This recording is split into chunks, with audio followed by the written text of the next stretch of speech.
Commander Zara Okafor stood on the bridge of the synthesis, watching the massive Kethari armada materialize through hyperspace like dark thunderclouds gathering on the horizon.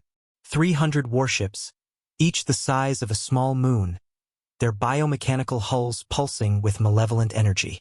The alien fleet that had already consumed 17 star systems was now bearing down on Earth's final line of defense. One ship, the synthesis, stood alone. Admiral Chen's final transmission is coming through now, Commander, reported Lieutenant Torres from the communications station, his voice tight with barely controlled fear. The holographic image of Earth's supreme naval commander flickered to life before them. Admiral Chen's weathered face bore the weight of humanity's desperate gamble. Commander Okafor, you know why we chose you. Why we chose the synthesis. The consciousness transfer protocol is our species' last hope. Zara nodded grimly. 6 months ago, when the Kethari had first appeared at the edge of human space, Earth's greatest minds had realized conventional warfare was futile. The aliens possessed technology that bent the laws of physics, ships that could phase through matter, weapons that unraveled molecular bonds, shields that existed in 11 dimensions simultaneously. Humanity's response had been radical. Project Synthesis. Initiating neural link, announced Dr. Sarah Kim from her station behind the bridge. The ship's lead neuroscientist had spent years developing the technology that would either save humanity or destroy what made them human in the first place. The synthesis was not just a warship, it was a living repository. Within its quantum storage matrix lay the digitized consciousness of 847 million volunteers. Earth's brightest scientists, strategists, soldiers, philosophers, and artists had undergone the dangerous process of neural mapping, their minds uploaded into the ship's vast processing cores. As the neural interfaces activated throughout the bridge, Zara felt the familiar sensation of her consciousness expanding. Suddenly, she was not just Commander Okafor. She was Dr. Elena Vasquez, the quantum physicist who had theorized 11-dimensional combat. She was General Marcus Thompson, veteran of the Proxima Wars. She was Lu Wei, the philosopher who had proposed that victory required transcending individual human limitations.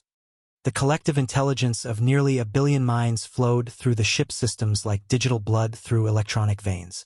Every weapon system, every defensive protocol, every tactical decision was informed by the accumulated wisdom of humanity's finest intellects.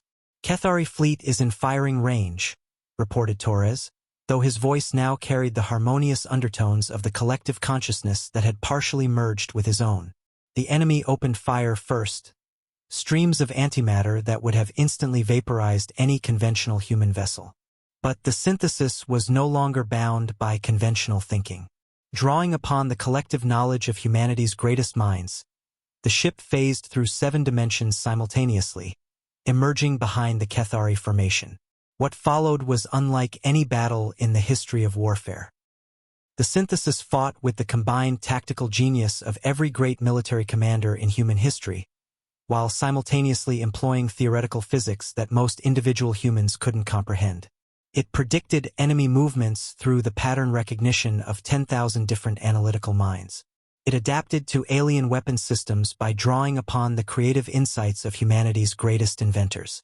The Kethari, despite their technological superiority, had never faced an opponent like this. A single vessel that contained the living essence of an entire civilization. Their hive-mind intelligence, formidable as it was, proved insufficient against the chaotic brilliance of nearly 1 billion human consciousnesses working in harmony. One by one, the alien warships fell, not through superior firepower, but through the application of human ingenuity amplified beyond individual limitations. As the last Kethari vessel exploded in a cascade of exotic particles, Zara felt the collective consciousness slowly withdraw, leaving her once again alone in her own mind. But the knowledge remained, the understanding that humanity had not just won a battle, but had evolved beyond its previous form. The synthesis turned toward home, carrying within its quantum heart the transformed essence of human civilization. They had sent only one ship, but that ship contained the soul of an entire species, and that had made all the difference. Earth was safe. Humanity, forever changed, would endure.